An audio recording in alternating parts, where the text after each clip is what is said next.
කුඩේ කුඩේ කුඩේ තියෙන්නේ කොහෙද?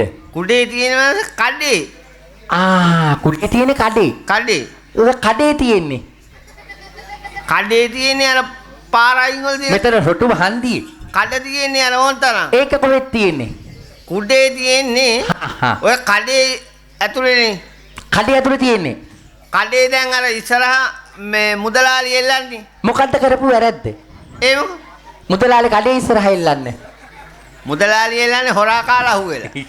මුදලාලි නෙමෙයි කුඩ එල්ලන්නේ. කුඩේ එල්ලනවා. පාට පාට කුඩ තියෙනවා. රතු තාප කොළ තාප නිල් තාප රතු තාප නෙමෙයි. ඔය එක එක පාට කුඩ තියෙනවා. ඔව්. කොහොමේ හැඩේ? කුඩේ? ඔව්. කුඩේ මෙන්න මෙහෙම රෙද්දක් තියෙනවා. මල්ලිගේ හැම දෙයකම රෙද්ද නැතුව බෑනේ. රෙද්ද නැතුව මෙහෙම ඉන්නේ කි. දැන් මෙහෙම අපේ පැත්තේ කුඩ මෙන්න මේ වගේ හොඳේ. ඒ ඇල්ගිරිය. නෑ ඔව් ඒ අරේ කුඩ කොහමද මෙහෙම රෙද්දක් තියෙන වටේට. මෙහෙම රෙද්ද පල්ලේ නැට්ටක් තියෙනවා. මොකක් කාටේ? හාමිනේට. එහෙනම් කුඩේ කුඩේ මෙහෙම නැට්ටක් තියෙනවා. මිටක් මිටක් තියෙනවා. අන්න ඒ වගේ කුඩේ.